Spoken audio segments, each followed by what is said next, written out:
Thank you for tuning in with your host, Tom Atwater. And this is the story of a woman named Kandee Martin. And this story takes place in Dorchester County, South Carolina.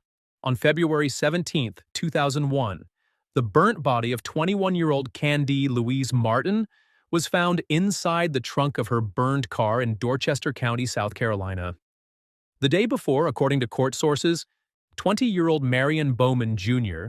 was with his sister when he encountered Martin and her group of friends. Bowman reportedly asked his sister to stop the car as he wanted to talk to Martin, whom he knew from high school.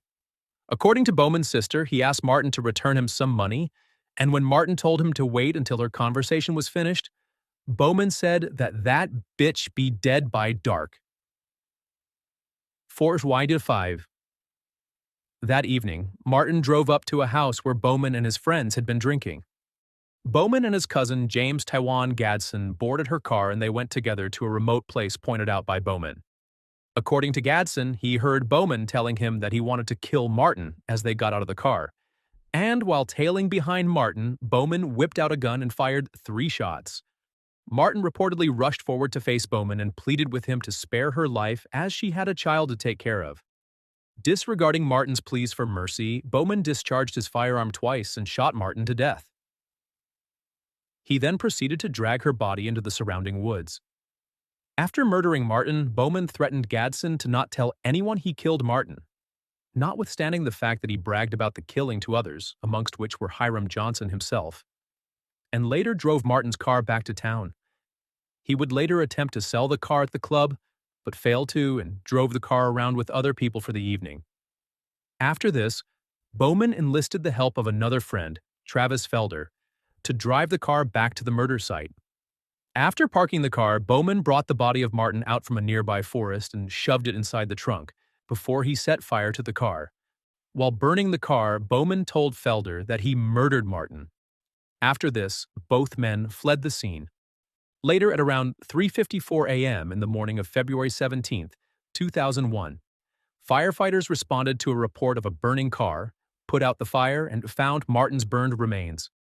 On that same day in the afternoon, the police managed to link Bowman to the murder and arrested him as a suspect. After vaginal swabs found the DNA of Bowman's wife, Dorothy, found his gun at home, and the next day an ass of yet undetermined family member dropped it off a bridge into the Edisto River. It was later retrieved by law enforcement and determined to be the firearm used in the murder. What about to talk a little bit about her killer, Marion Bowman Jr., South Carolina, executed Marion Bowman Jr. by lethal injection on Friday in the first execution in the United States this year. Bowman, who was pronounced dead at 6:27 p.m., was on death row for the 2001 murder of 21-year-old Kandee Martin, a young mother who was killed 5 days before her son's 2nd birthday. Police found Martin's bullet-ridden body in the trunk of her own car, which had been set on fire. Bowman described Martin as a longtime friend and sometimes sexual partner, and while he admitted to selling crack cocaine to her, he always maintained he was innocent of her murder. "I did not kill Kandee Martin. I'm innocent of the crimes I'm here to die for," Bowman said in his final words released through his legal team. Still, he said that Martin's family is in pain and justifiably angry.